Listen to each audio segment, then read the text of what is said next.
I do want to explain extra credit opportunity with this vocab stuff. And I would tell you what, my upper level classes would just die to hear me say the word extra credit. I just don't give it in my upper level classes. But in this class, I do give a couple extra credit opportunities, and here's one of them, and it has to do with this vocab list. You guys know what note cards are, right? They may not know what a note card is? I think I got it. It's pretty much self-contained. Yeah, it's the note card's like this, right? Okay? Doesn't have to be colorful. Here's an extra credit opportunity. Okay? If you want extra credit, you're going to have to do note cards on the vocabulary words. Now, well, let me finish. Okay. So what I do is every 6 vocab words that you do a note card on, and I'll explain how the note cards work, you'll get an extra credit point for your test. So with this, you probably got like 5 extra credit points you can potentially get, which that's a lot of extra credit on a test. And trust me, a lot of people will want it, especially early on. You haven't taken a Mr. Kramer test before. You know, it's new, it's foreign. You're going to want to do it. Some people don't need to, but honestly, there's different intelligence levels, and honestly, some of that has nothing to do with hard work. It might be true that Stephen is just way smarter than me. I mean, I had people in college where they would sit in class, not ever take a note, and they would leave, never study, and get A's on everything. They had a photographic memory. They could just take a picture in their mind and it was there. I couldn't do that. There was nothing I couldn't teach myself to do that. That's not something that I could just learn, right? That was a God-given gift, right? So just be aware that, don't think that just because maybe Stephen, I'm using an example, I've never had you in a class. He does really well on tests naturally, and it's harder for you to do well on these tests. That's okay. There's different levels of that. That's part of life. I guarantee you there's something that you're good at that Stephen isn't, right? Whether it's music or you name it, okay? Anyways, back to this extra credit thing. For every 6 that you do, you get an extra credit point. So I'm just taking a guess here. We're looking at maybe 5 or 6 extra credit points if you do them all. 4. So, what? 4? Yeah. And you need 2 more to be 5.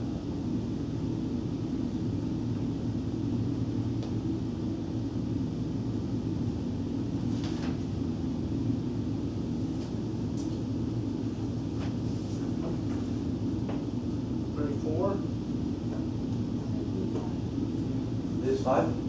I actually probably will round up to 6, because it's what? 5 would be 30, right? 6 would be 36, and since it's over halfway, I'll give you 6 points of extra credit. That's a lot of whopping extra credit points. I mean, I only give 5 extra credit points a whole semester for my other classes. I mean, a whole semester. 5 is the max they get. You get it on one test. Okay, so you can either use it or not. I have kids that, you'd be surprised, less than half kids do this. Why? Good question. Good question. But it's not as simple as making just a word and definition. Let me explain what I want from the note cards here. So please pay very close attention. All right. So you'll have a note card. I don't care how necessarily you organize it, but the very first thing I would do is I would put the name on one side of the note card. So let's say we're doing an atom. Okay, the name is on one side, you flip it over, and here's what I want you to do. So if you want the extra credit, pay attention, write this down in your notes or whatever. The very first thing you need to do is you need to define it. I don't know if that's how you spell definition, but you'll have to define what an atom is. And you'll have that in your notes, and you actually have it right there. Okay? The second thing I want you to do is I want you to put this word in a sentence, your own sentence. An atom makes up everything that we know of. It could be any sentence. And honestly, I'm hoping it'll be the right context, but I'm not going to look through every sentence to make sure that you used it correctly. The goal is that you do use it correctly because you're probably not going to get it right on a test if you can't use the word correctly in a sentence. The reason why I'm making you write it in a sentence is so that now you've got to actually use it, apply it to something, right? It's more than just a definition now. Make sense? So you will define it, you will put it in a sentence. Oh my goodness.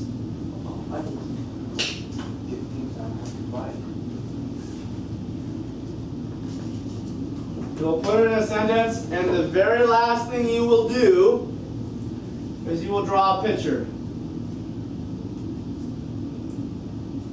of it. That doesn't mean that you're drawing a picture of what the thing is. You're drawing something to help you remember what it is. Because can you draw an atom? Yes, yeah. You can draw a blown up version of an atom. Yeah, so but like if you a real life atom, oh, you no, can't.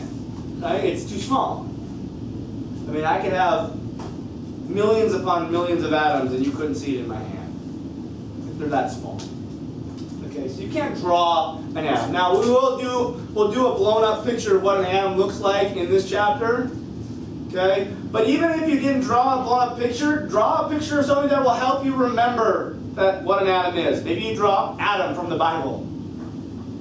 I don't care. It just needs to be some visual aid that you can use that'll help you identify it. Make sense? Everyone? Questions? Define it. What is an atom?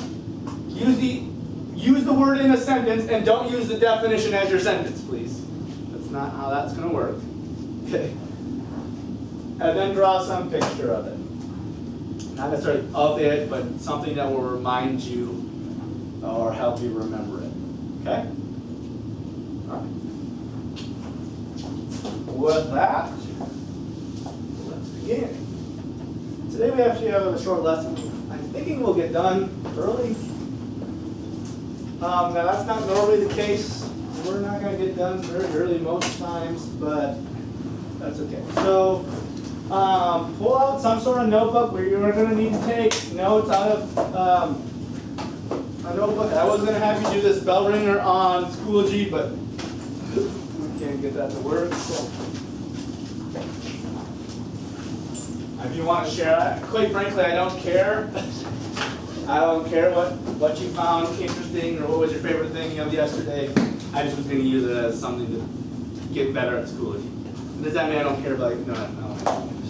It was more for a practice thing than it was anything. School went all right yesterday. Nobody died. We're here. Okay. The brain almost collapsed. Your brain almost collapsed on the first day? Yeah. I suppose. I'll be honest. I do not know how foreign exchange students do it, man. You guys are something special. Because it would be so hard for me. Although, when I was in high school, I had an awful work ethic. Or not work, I had an awful work ethic. I just didn't think education was important. And there are ramifications for that in my life now. I think I've shared some of them with you, but yeah. I was a sports junkie. And now I don't do any of that stuff, so what good is it to me? It saved me some money in college. That's about it. So, when you say ball is life, no.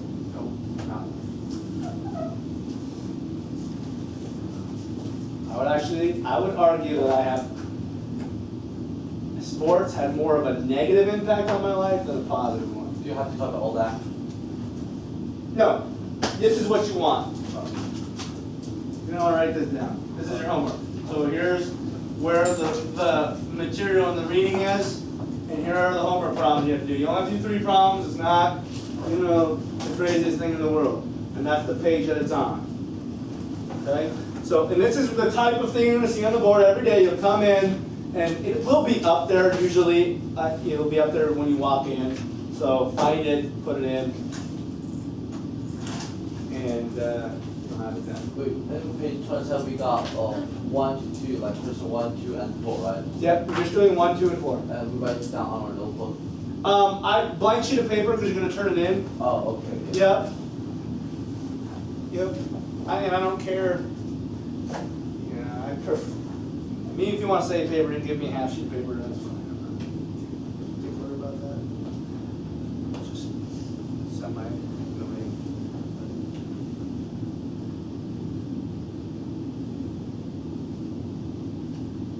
So we are going to, today we're going to talk about matter, which I'm sure some of you know. I'd be interested to hear if anyone knows what matter is. Or if anybody could define matter. And then we're going to talk about the particle model of matter. Does matter everything that the world is made out of?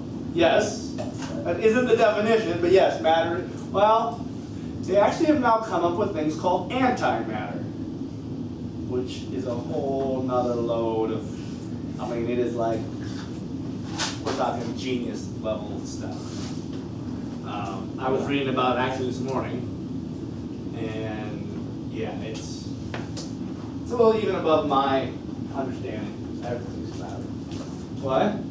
Everything is matter, right? Made out of matter. That's what I thought, but they argue that there's antimatter, which essentially what they're saying is a proton.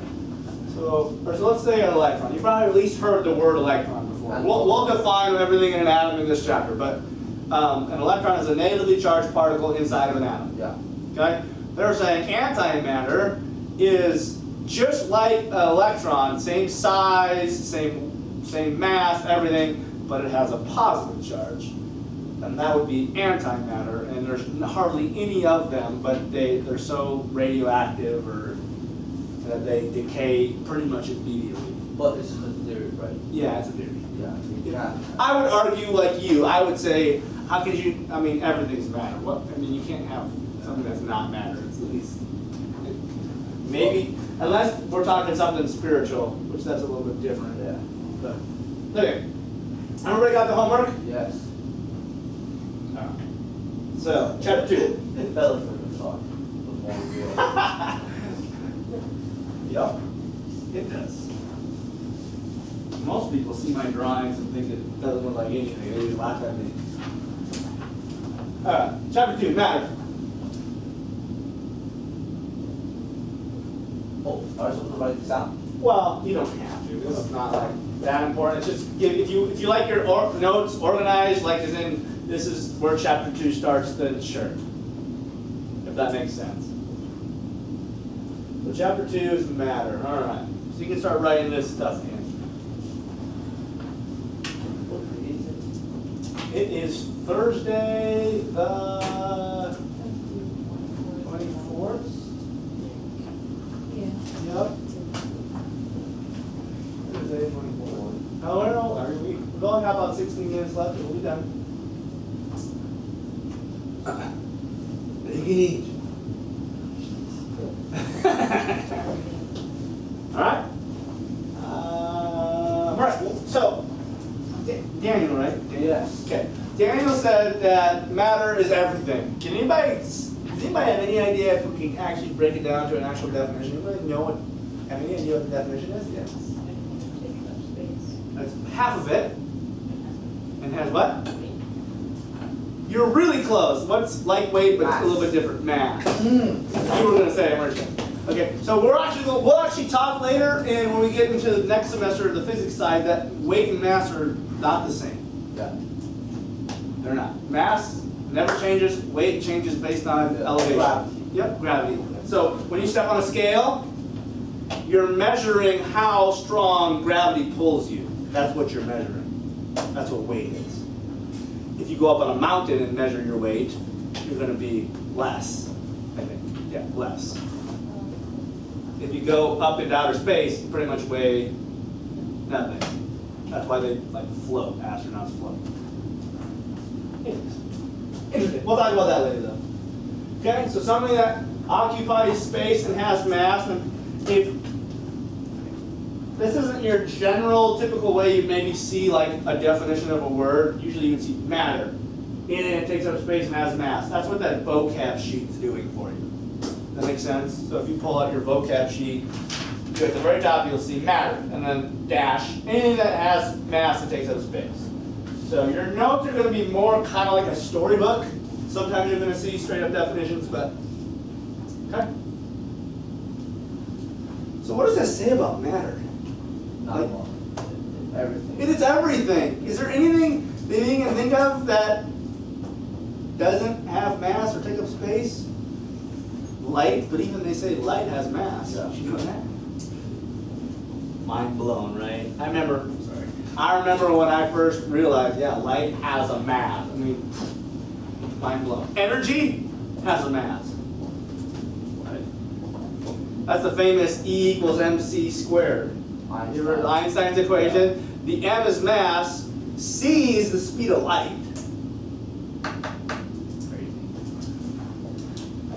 I realize I'm talking kind of way above where we're at, but it's still fun to like think. Even for me, it's even above me, but I still like thinking like, wow, God is amazing. How everything fine-tunedly works. How if we even changed one thing about gravity, everything would fall in on itself and explode. Like, that is the design, man. That's dreams. Hallelujah, glory be to God in heaven. All right. Can be sensed, can be measured. I mean, there's no way you could have a mass without it being able to be sensed or measured. I will say this, some things are easier to measure than others.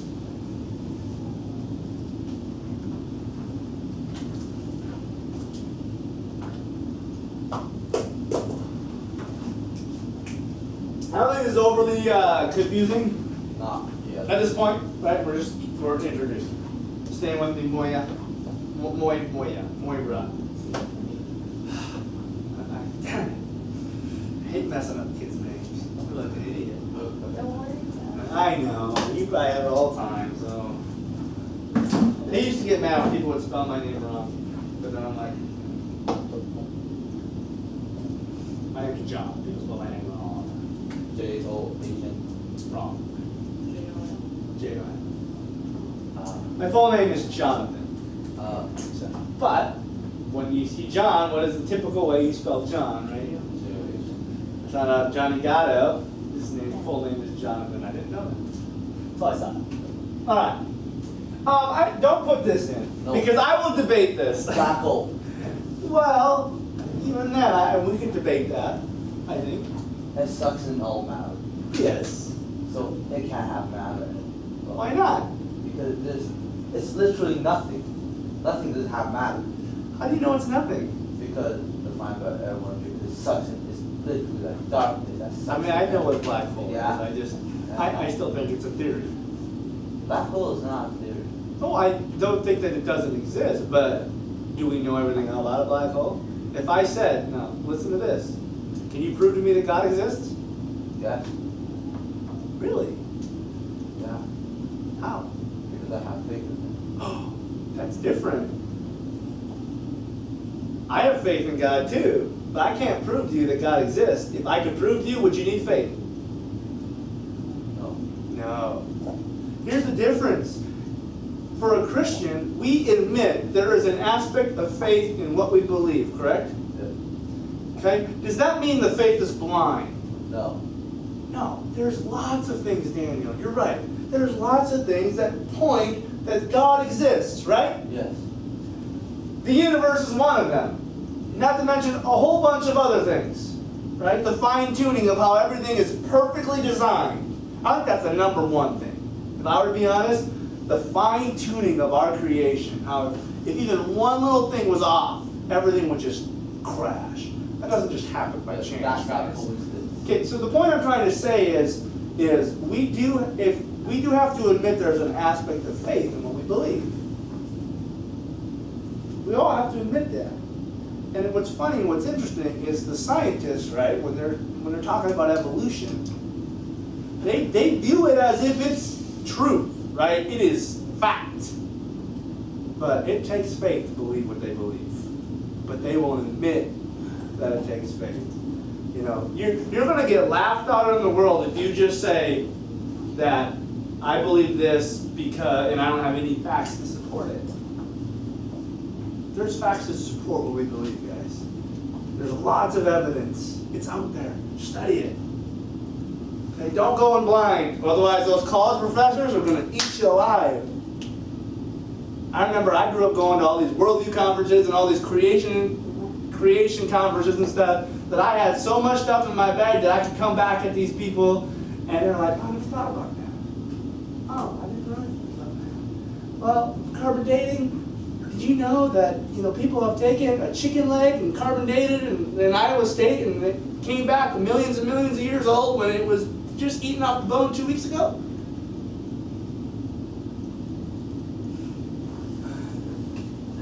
Okay, so please don't go home to your parents and Mr. Kramer said that God doesn't exist. Well, no. No, not at all. I believe the same God you believe. But what I'm saying is it takes faith, but is it blind faith? No. No, I'm saying search out the things that give you more of a foundation to what you believe. Because if you just believe blindly, your faith is not gonna. It's not very solid. It will not last very long if you just believe it because your parents said so. That makes sense? Okay. All right. Particle model of matter. I think I maybe spent too much time on that, but you can put this in. And I'll be honest, Sydney's sister Natalie last year had a fit with this. So this PowerPoint comes from the people who came up with the curriculum, and I have went in and changed things in certain parts of the PowerPoint. And so not all of the numbering and the lettering system is going to be perfect. Because if I change stuff, it doesn't auto-correct all of the bullet points like I wish it would have, and I didn't want to go back and change everything. So you might find that it'll go from B to E. You'll just have to be flexible, okay? Just be a little flexible. Okay, so particle model matter. We're going to really talk about two beliefs about matter. And really we've been studying matter way back to Greek mythology and doing Greek philosophy. Those guys just loved coming up with theories about matter. Now there are two predominant theories. One is almost pretty much believed to be false, and the other one we believe to be true, obviously, but we'll get to what those are.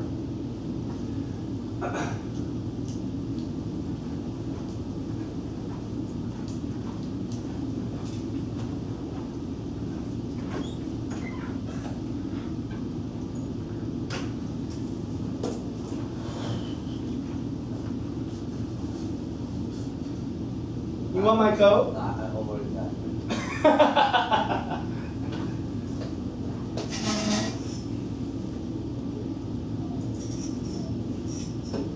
We don't have to talk word for word, but No, abbreviated people did that.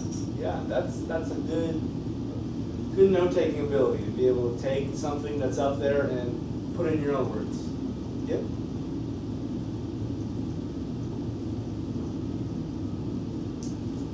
So, first things that we need to consider here is that matter is not something that we just recently started talking about, right?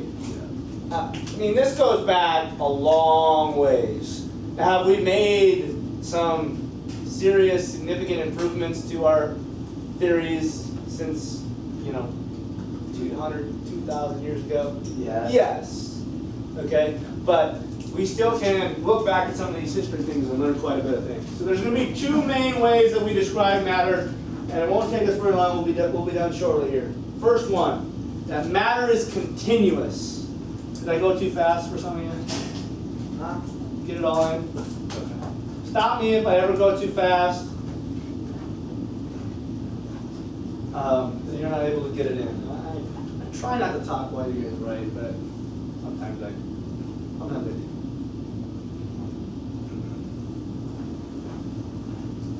So let me define or explain what this means when I say matter is continuous. It really just means that you can continue to subdivide matter forever.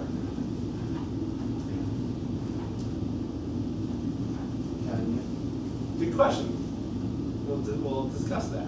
You can keep on cutting to the atom, and you can add and just explode. Yeah. You don't want to cut an atom, guys. Switch to the new. That would be a nuclear reaction. Yeah. Boom. Heard of the atom bomb? Yup. So you can obviously know which is this the true theory right here? No. No, it's not. But we're still showing you the two theories, right? So this one is not the correct theory. You can't continue to break things down. What they're essentially saying is there is a smallest object. Make sense? Atom is the smallest. Well, atom actually isn't the smallest, but things make up the atom. You can't cut an atom in half. We'll talk about that. But atom actually isn't the smallest, but it's what we define as the smallest. So this idea here, matter is continuous. It says that you keep cutting, you can keep getting smaller and smaller. There is no such thing as the smallest particle.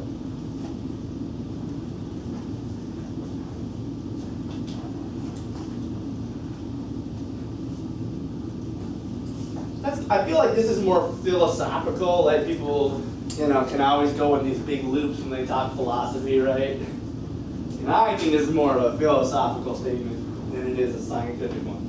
So, got it? There is no smallest particle. Okay, we know this isn't the right one. Here's the right one. Matter is not continuous. Oops.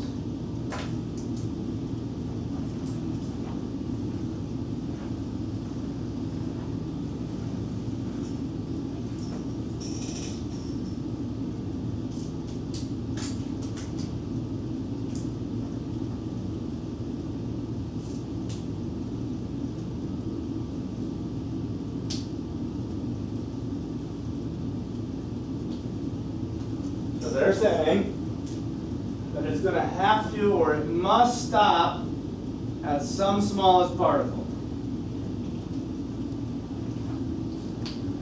And we'll talk about what that smallest particle is and whatnot.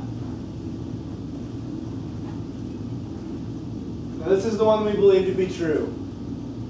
And so we give this one a name. And that name is that B bullet there. When I refer to the particle theory of matter, I'm referring to the not continuous idea. I'm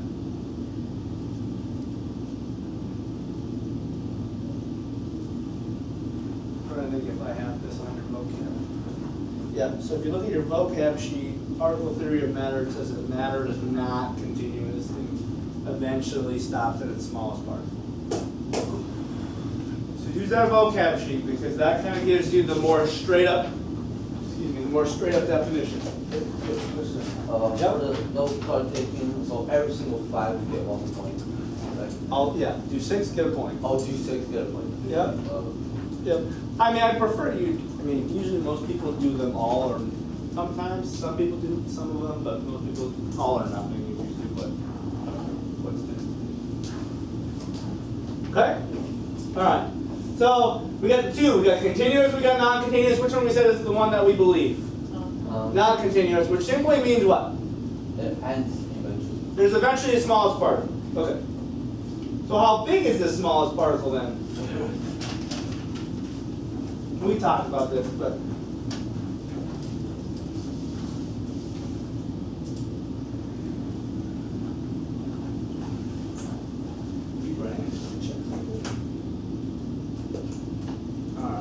you have one more slide after this, so we need to.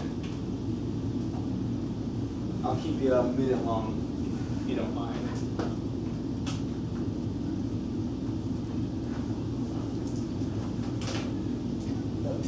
Part of what makes chemistry kind of difficult is everything is so small. And it's very difficult to work with very small things. Think about it. 1 million of these small particles laid side by side would not even make the thickness of like your paper. It's like what gives you a paper cut. So the class over? Yeah, but I'm gonna do one more slide and I want you to get in. All right. You'll get the mark, it'll be all right. I know, me too. I rambled on too much about blind faith, so sorry. It's fine. I thought that was more valuable anyway. Yeah. Yeah, if you can abbreviate, do so. Well, here's what I want to do. I'm not going to make you write in this next slide, I'm just gonna show it to you. I'm gonna say a few things, let you go, and we'll do it tomorrow, because I don't want you to not have the material. Okay, here's all I want. Well, I'll have you write this in tomorrow, but I just want you to know that the smallest particle that we stop at is called the atom. You probably knew that that's what was coming. But there are smaller things. There are. They're called subatomic particles, and we'll talk about that later. But I just want you to know that this smallest particle that they're referring to for the particle theory is an atom. Okay? I'll have you get this in tomorrow. Just note that you'll probably need to know what an atom is for your homework. Okay? Have a blessed day. Bye.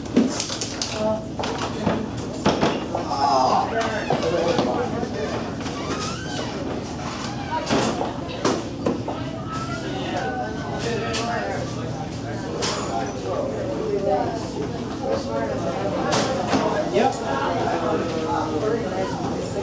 You got something?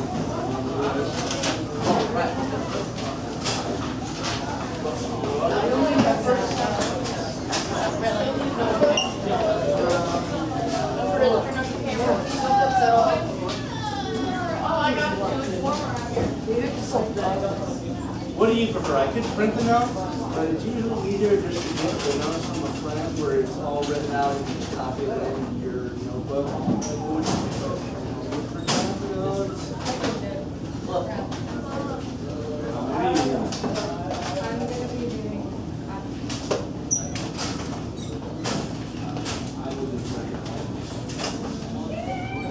What I would do is I would read and show you writing on the pages. I don't know why I have that Michael Jackson song. I would read and then we can get you the notes in a study or something. Does that make sense? Why? I'm not gonna shred it. Did we not get something in the notes? Yeah, I didn't get to I lost. Alan? I do.